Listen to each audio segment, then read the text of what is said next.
Tranche de vie. Petit voyage à travers nos existences.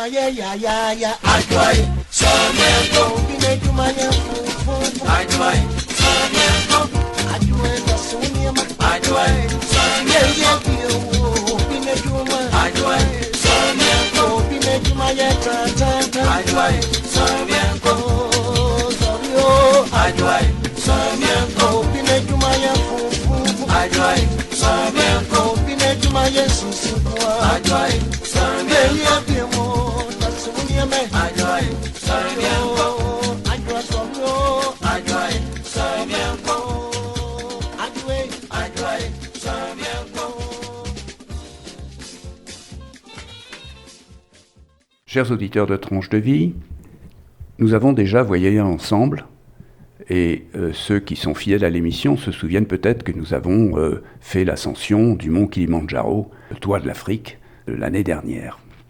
Aujourd'hui, nous allons voyager en Afrique de l'Ouest avec Michael, qui est originaire du Ghana. Michael, bonjour. Et merci d'être venu là pour nous parler. Est-ce que vous pouvez nous dire de quelle région vous êtes et nous dire à quel endroit, d'où vous êtes originaire, dans ce beau pays du Ghana, qui est un des pays de la côte du golfe de Guinée? En fait, moi, j'ai deux ethnies. Quand on dit ethnie, c'est côté paternel et côté maternel. Et le côté paternel, c'est la région qui est proche du Togo, qui est la région Volta.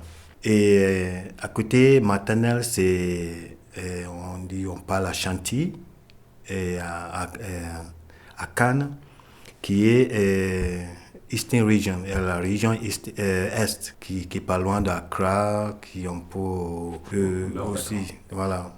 Et donc, moi, je suis deux ethnies, je parle Ewe et je parle Ashanti.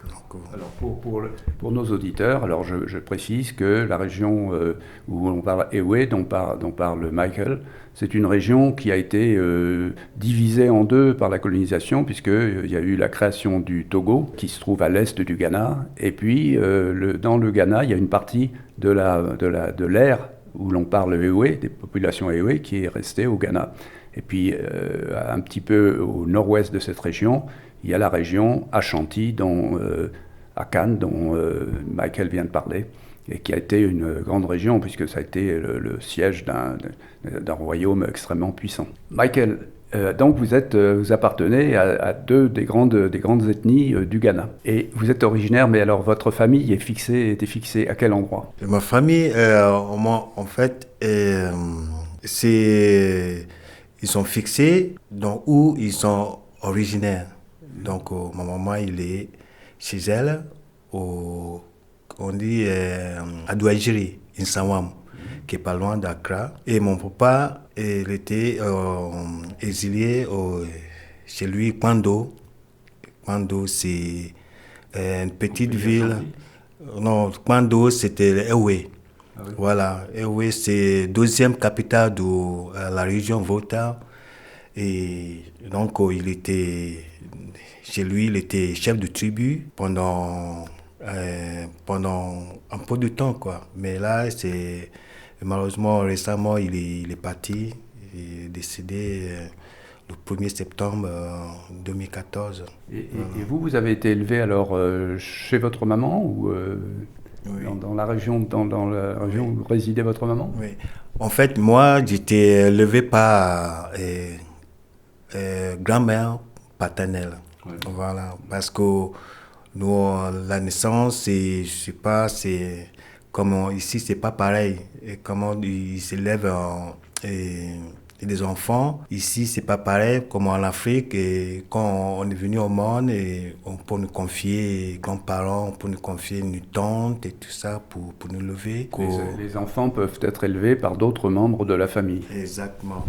Mais ça dépend. Et puis, moi, j'étais élevé par grand-mère paternelle jusqu'à un certain âge qu'elles ne peuvent plus continuer à exercer les conditions de ma vie. Donc, je suis obligé de partir à côté mon père qui était fonctionnaire à Koumassi. Ah, Koumassi, Voilà. qui est la capitale du pays Ashanti. Alors. Voilà. Ouais. Était Presque, pas tout à fait dans le centre du Ghana, mais presque. Ghana. Voilà, c'est la deuxième capitale du Ghana. Donc là, il était fonctionnaire, assistant social dans l'hôpital, grand hôpital, au Confonachi Hôpital. Si vous connaissez au Confonachi Hôpital. Alors, je connais un peu Koumassi, mais je ne connais pas l'hôpital. C'est le plus grand hôpital, qu'il y a plein des médecins bien renommés qui soignent là-bas, qui soignent des malades très, très, très sévères, quoi. C'est un hôpital bien équipé, et à la fois techniquement et en médecins. Mais comment vous définiriez, Michael, le Ghana aujourd'hui dans le paysage ouest africain? Est-ce que c'est un pays qui est riche? C'est un pays moyen, puisque c'est un pays qui a la superficie à peu près la moitié de la France, et qui a pas loin de 30 millions d'habitants maintenant. Alors Et ça a beaucoup augmenté, parce qu'il y a une vingtaine d'années, c'était autour de 20 millions d'habitants. Oui, ça a augmenté parce que c'est dû comment ça s'appelle, les réfugiés de tous les sens des autres pays comme Afrique du Sud à l'époque, à l'apartheid. Il y a eu beaucoup de réfugiés qui viennent installer au Ghana. Et puis récemment, ce qui se passe au Côte d'Ivoire aussi. Et c'est tous venus au Ghana pour s'installer. Donc, la plupart qui sont plus retournés chez eux, ils sont restés. Donc, la population a grandi. Moi, quand je suis parti au Ghana en 2008, j'étais étonné. Ah oui, vous êtes revenu au Ghana à ce moment-là, en 2008. 2008. Et vous avez trouvé des gros changements par rapport... Oui, quelle année êtes-vous venu en Europe? Je suis arrivé en Europe, c'était 1985. 85, et le pays... 85 ou 95 85. 85. Ah, vous êtes venu tout jeune alors? Oui, quand je suis venu en France, j'avais entre 27 et 28. Oui, d'accord. Et maintenant, j'ai presque 60 ans. Oui. Donc, ça fait un moment que je suis en France. Allez, France et Ghana étaient bien. Il y avait moins de monde et ces choses se passaient bien, mais c'est qu'au niveau politique, c'était pas jusqu'à les années 80, les choses changeaient. Est-ce que avant d'aborder les aspects politiques, est-ce que vous pouvez rappeler à nos auditeurs un peu quelles sont les richesses du Ghana? Sur quoi repose son économie? Le Ghana, son économie repose sur on a plein de richesses. Il y a pas uniquement l'aluminium, les diamants, de l'or. Et je peux vous dire qu'on est deuxième mondial de l'or. C'est le premier pays africain producteur d'or à l'heure actuelle. Oui, mais en qualité. Hein. Ouais. Mais qualité, mais quoi, Afrique du Sud, ils avaient des quantités, mais pas moins de qualité. Mais nous, on avait plus de qualité. On a du diamant, des bauxites, on avait des bois, on avait plein de ressources. Et puis il y a le cacao quand même. Oui, cacao, le café. Oui. Et puis alors dans le domaine minier, vous avez quand même du pétrole maintenant. Ah oui, pétrole, ils ont découvert le pétrole il n'y a pas longtemps. Et là, donc le pays commence à être avancé au niveau économique, très très agréable, quoi. Donc maintenant, la plupart des Ghanéens, ils ne vont plus partir chez eux, ils ne vont plus partir au Ghana, ils restent. Ceux qui sont venus, et moi, mais certains Ghanéens que je connais en France, beaucoup qui sont retournés parce qu'ils trouvent que c'est mieux chez eux, parce que les choses commencent à aller mieux, l'économie commence à être beaucoup plus agréable. C'est un des pays africains qui ont un taux de croissance que la France pourrait envier, hein, parce qu'on atteint presque 4%, une croissance à presque 4% à l'heure actuelle. Oui. Bon, c'est comme on l'a dit, un des principaux producteurs d'or. Hein, ils ont exporté presque 5 milliards, pour 5 milliards de dollars d'or il y a 2 ans. Et donc ça reste le premier producteur de cacao, premier producteur mondial de cacao derrière la Côte d'Ivoire. Et puis, comme vous le disiez, il y a la bauxite qui Ouais, la produit bauxite, de l'aluminium avec la l'aluminium, grande usine il y a du d'Akosombo. timber, il y a du bois, Voilà, bois exotique, oui. bois à fabrication des meubles, Oui. des charpentes. Je me souviens, il y a maintenant plus de 40 ans, quand j'allais par la route à Koumassi, je voyais les grumiers qui passaient devant moi, là, avec leur très gros camion avec d'énormes grumes de bois exotiques, et ça me faisait peur. Et là, et maintenant, là, c'est de ne pas perdre toutes ces richesses-là. Toujours, ils ont le temps de repousser, reconstruire d'eau, replanter d'autres bois, et surtout Bimbol,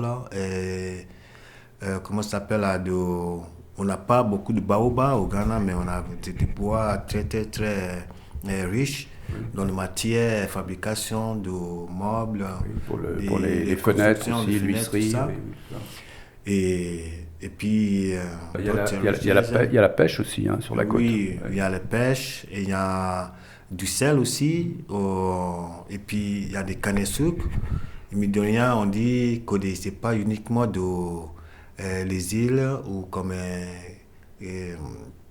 Guadeloupe ou La Réunion qui on peut trouver les cannes à sucre. Cannes à sucre, il n'y a pas tout, surtout au Ghana. Moi, quand j'étais gamin, je mange pas même pas les vrais sucres fabriqués, je mange que les cannes à sucre. Ouais, Donc, il y en a c'était pas la friandise des enfants. Ouais. On m'a dit qu'on avait la bouche tout déchirée parce que il faut. Tirer l'écorce qui est dure, hein, oui, oui. Et puis alors, Donc, voilà, voilà, non, c'était- c'est un pays où, Ouais. beaucoup de gens peuvent se nourrir correctement. Voilà. C'est un pays qui est riche du point de vue agricole, puisque c'est un pays qui ne connaît pas, sauf peut-être un peu dans le nord, les Oui. sécheresses. Non, on est des zones très. Zone, comment ça s'appelle c'est pas, on n'a jamais eu, moi depuis que je suis Ghana, je suis né, que je suis ici, jusqu'à maintenant, j'ai jamais entendu la sécheresse, merci Dieu.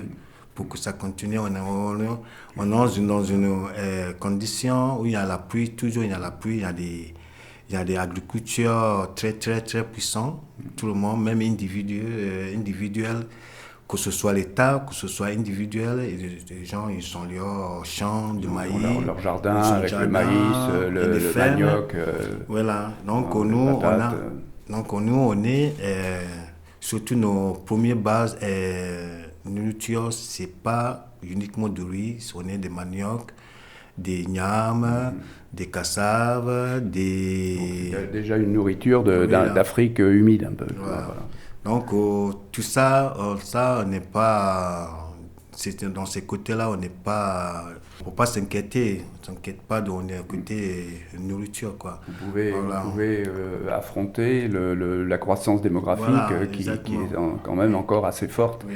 Mais alors tout à l'heure, on a parlé d'Akosombo, on a parlé, parce qu'il faut vous dire, chers auditeurs, que la partie orientale du Ghana, à proximité du Togo donc, est traversée du sud au nord par un énorme lac de barrage, aujourd'hui, qui est un des plus grands lacs de barrage d'Afrique, et qui a été déterminé par un barrage établi sur la Volta dans les années 60, début des années 70.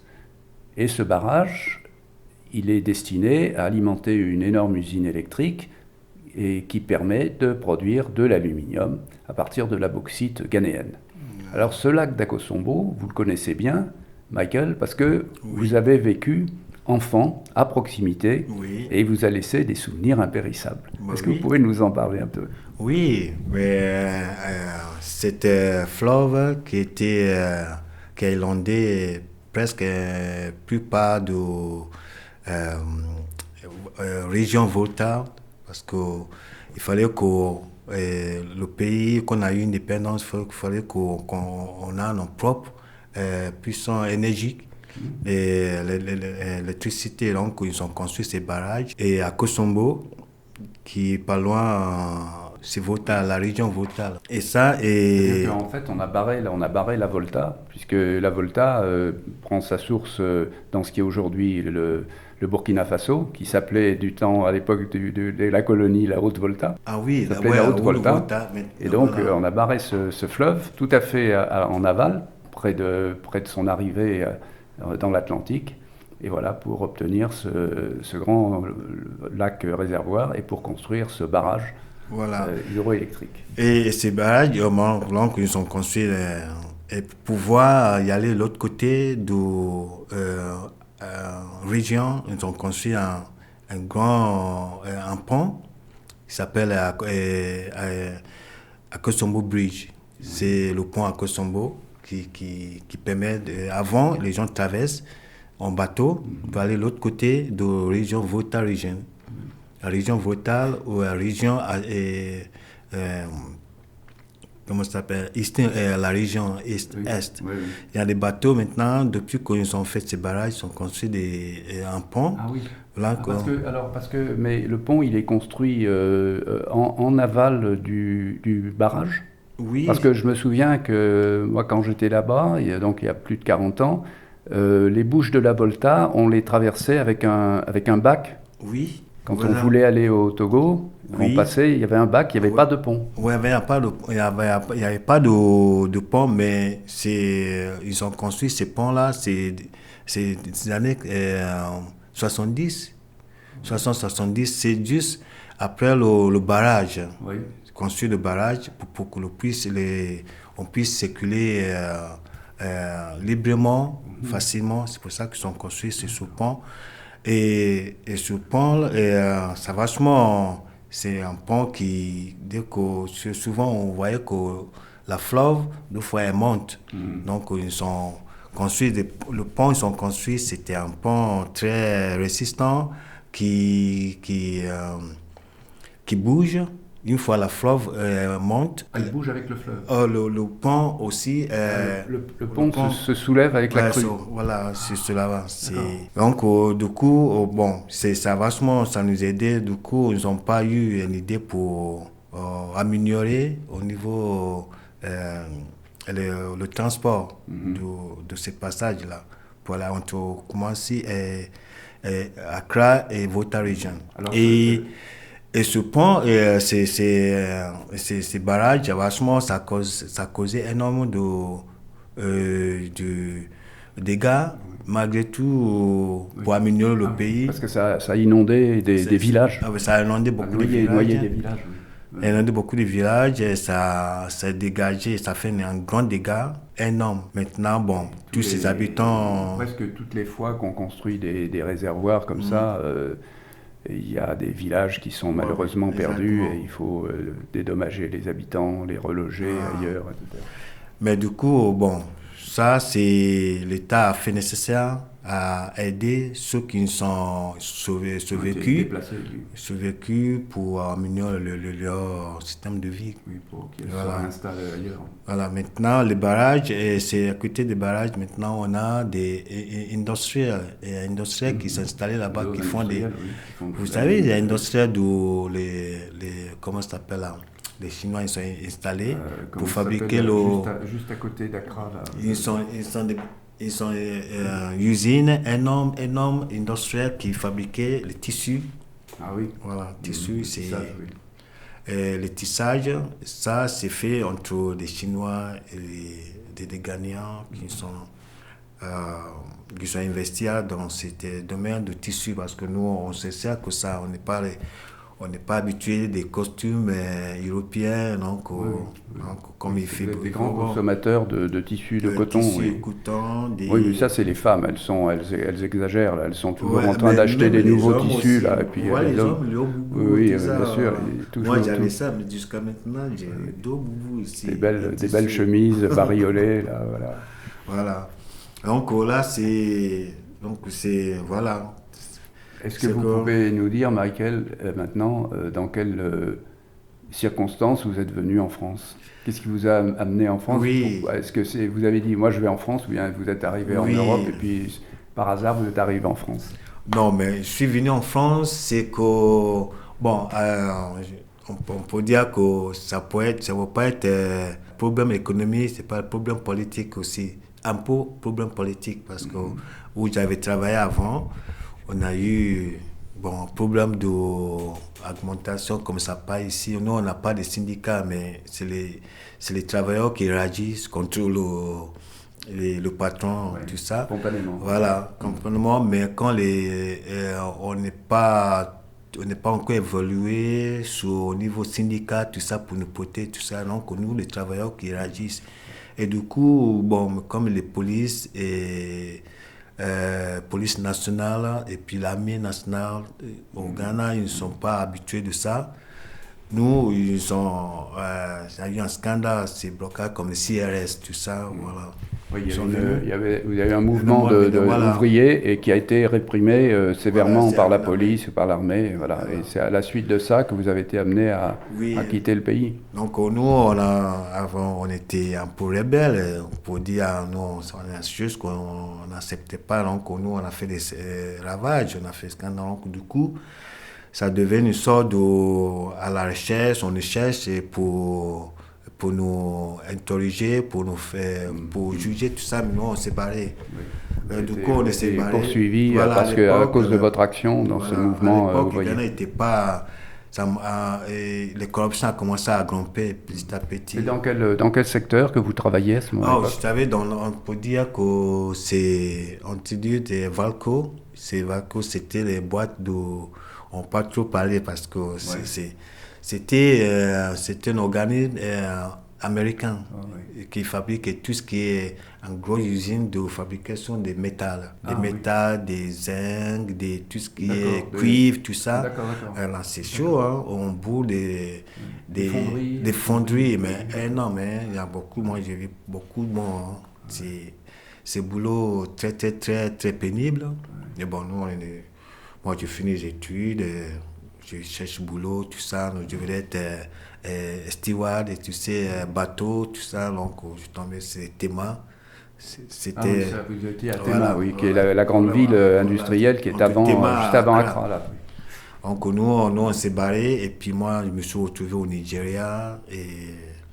Et puis, Nigeria, je suis retourné au Ghana. Après, ça m'a plu plus. Je suis parti, je suis venu en France. Donc, vous étiez jeune et donc vous êtes parti à l'aventure. Donc, je suis venu en France et ça m'a plu parce que je trouve que la France est un pays, il a un langage très très riche que moi je vais bien comprendre parce que quand j'ai fait des études, mon prof de français me parlait français. Je me dis, mais c'est quoi ces langues-là? Les langues, il faut différencier le tu, il faut tutoyer, il faut vous voir, mais c'est quoi ces langues? Elle me dit, et puis, toujours me punit quand les profs de France honte. Moi, je me casse, je fais autre chose. Elle me punit, moi, je me souviens, elle m'a puni, je suis allé chez lui pour nettoyer. Je me dis, tu vas prendre ces langues-là. Et puis du coup, et quand il y a eu ces manifestations au Ghana, que le problème est agité, je suis parti. Du coup, je me suis dit, il faut la France. Avant, je vais aller au Suède, je vais aller en Angleterre, tout ça. Dans d'autres pays européens pour essayer. Voilà. C'est pour voir comment ça se passe entre Européens, Afrique, comment ça se passe dans leur vie. Et je suis venu en France et du coup, je me dis, ces langues-là, il faut que je l'apprenne bien parce que à l'entour du Ghana, il n'y a que des francophones. Oui, c'est vrai. Il n'y a pas d'autres langues. Que je suis ici, je vais aller en Angleterre, je viens au Ghana, c'est toujours pareil. Je parle au Ghana, je parle anglais. Je vais au Togo, je ne veux pas même pas communiquer avec Togolais, ni Bénin, donc je veux prendre le français. C'est pour ça que je suis arrivé, en Angoulême. On est plusieurs gagnants. On était envoyés à Poitiers, pour l'université, pour apprendre la langue française. Parce on était pas mal de gagnants qui étaient en France. Et la plupart, ils sont venus pour juste améliorer leurs études au niveau de la France, des étudiants. Il y en a qui ils sont finis, ils vont plus repartir, ils voulaient rester pour apprendre la langue. Donc, moi, je suis mélangé avec eux. C'est là où on a pris la langue française plus et en profondeur, quoi. C'est là que je dis que ces langues, c'est bien, ça m'a plu. Ça me Et plaît alors, énormément. et alors d'Angoulême et de Poitiers, Oui, vous êtes d'Angoulême et de Poitiers, vous êtes descendu dans le Périgord? oui, par les gars, ben, bon, je suis revenu sur retourné à Angoulême. Bon, comme je faisais la musique aussi. Ah d'accord. Voilà. Et de quel instrument jouez-vous Je alors? faisais la musique, j'étais batteur. Oui. Je suis batteur. Et encore maintenant? Encore oui, maintenant? maintenant. D'accord. Et du coup, bon, on joue la musique et on a eu un producteur qui voulait nous produire nos musiques. Donc, c'est là que j'ai découvert la Dordogne. D'accord. Et Périgueux, on est allé à Cube-Jack pour faire un enregistrement. Oui. Et du coup, j'ai rencontré ma femme à Périgueux. Donc, je suis revenu, c'est là que je suis atterri, bim. D'accord. Donc, vous avez fondé une famille et puis voilà. Pendant ces périodes de la musique, là. Vous avez jeté l'ancre à Périgueux. Là. Voilà. Et la musique, quand la musique, c'est pas mon professionnel. C'est juste un plaisir, tout ça. Plaisir. Pour moi, c'est un plaisir. Je pourrais être aussi un grand musicien, mais moi, mon objectif, c'est pour trouver boulot, pour retourner au pays, pour pouvoir peut-être améliorer la langue française aux autres, parce que mon père, il a ouvert une école privée chez lui, qui embauche les Français de Togo pour apprendre des enfants en français, parce que maintenant, comme le Ghana était devenu un pays obligatoire pour apprendre la langue française. Oui, j'ai vu que le Ghana avait adhéré à l'organisation de la francophonie, bien sûr, bien sûr. Donc c'est un pays dans lequel la langue française a une certaine place. Voilà, ils ont trouvé que c'est très important qu'obligatoire des enfants, les petits doivent apprendre le français, de connaître, parce qu'on est tous entourés. Donc là, ça n'a pas abouti. Donc je suis entré dans la musique, je fais la musique et puis voilà. Je suis pas retourné. Je suis retourné qu'en 2006 quand ma mère. Vous avez dit 2006 ou 2008, non 2006? Si, je suis déjà allé 2006. 2006, oui. 2006. Après, je suis retourné en 2008. En 2008, voilà. D'accord. Donc vous gardez le contact avec le pays. Et donc quand vous rentrez au Ghana, vous parlez Ewe, vous parlez le Akan, et puis vous parlez anglais. Oui, je parlais tous les langues. Puisque l'ancienne Côte de l'Or, le Ghana est un pays anglophone. Voilà. Donc Michael qui nous parle, il a tout un éventail de langues à sa disposition. Voilà. Et maintenant, comme le temps passe beaucoup, nous allons être obligés de le quitter. C'est dommage parce qu'on avait encore plein de choses à dire, mais on pourra peut-être faire une deuxième édition. C'était surtout, cette première édition, c'est surtout Michael le Ghanéen, et la prochaine édition, ce sera Michael le Français. Voilà, merci. Merci beaucoup, Michael. Merci à vous aussi, on parle plein de choses à la prochaine. Entendu, merci.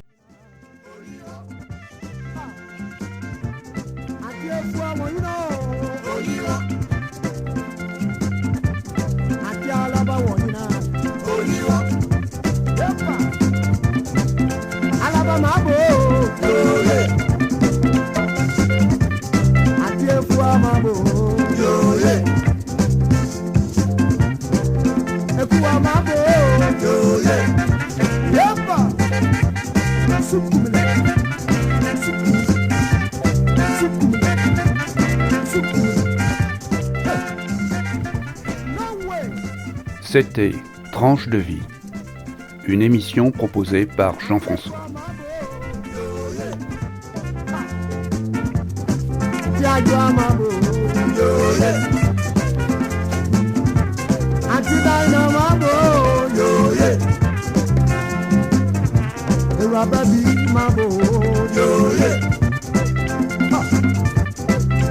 Ina kapa be yin fufu, achaka pa be yin fufu.